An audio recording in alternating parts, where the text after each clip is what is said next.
Here, I just wanted to give you guys a jump start on how to get started with Crittercism on the Android platform. It's actually really pretty straightforward, so let's jump into it. Basically, what we need to do is inside the portal, we need to, this Crittercism portal, we need to actually create a new app. So I've got this My Projects thing that I've been working on, and that is a web application that allows people to track the status of auto restorations, as well as just any kind of personal projects things are doing. It's just something I do on the side, but I want to build an Android app to work with that. So we'll select Android here on our platform after I put my name in there.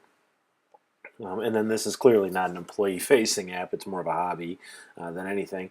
But it's it's kind of cool to be able to add app collaborators in there as well. So you'll notice this next step here gives us the ability to work with other people. So if you're working on a team of developers, you can add them right here and now, and then assign some permissions as far as engineer, manager, admin, etc. All you have to do, though, at this point, since I'm not doing any of that, we'll just skip it, is click Register App.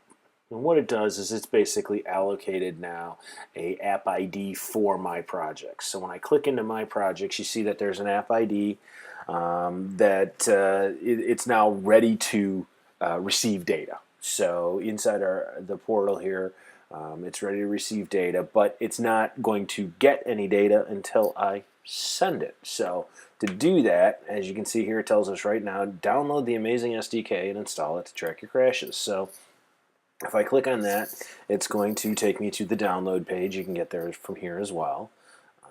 And then one thing I need to change, though, is because I'm building Android, that was I need to actually select that Android link there. Now, here we've got a couple of different versions. We've got a release candidate and a stable version. I'm going to grab the stable version. All I have to do is download that, get it on my my laptop here, hit keep. As you can see, real fast download. That's just a jar file, real small jar file. All we have to do at this point is basically grab that and drop it into our Eclipse project. So let me jump into Finder here and grab this guy and drop that jar into this libs directory in my project. And yes, we want to copy the files. So now the SDK has actually been mapped out. We're still not there yet. We've got a couple of things that we still need to do. And if we jump to the documentation, it actually is going to walk us through these steps. But moreover, it's actually going to give us the ability to do the copy and paste. Now, right away, guess what? I'm on iOS. Once again, I got to jump over to my Android. This actually tells me, a couple of things. Hey, drop the jar file. We already did that.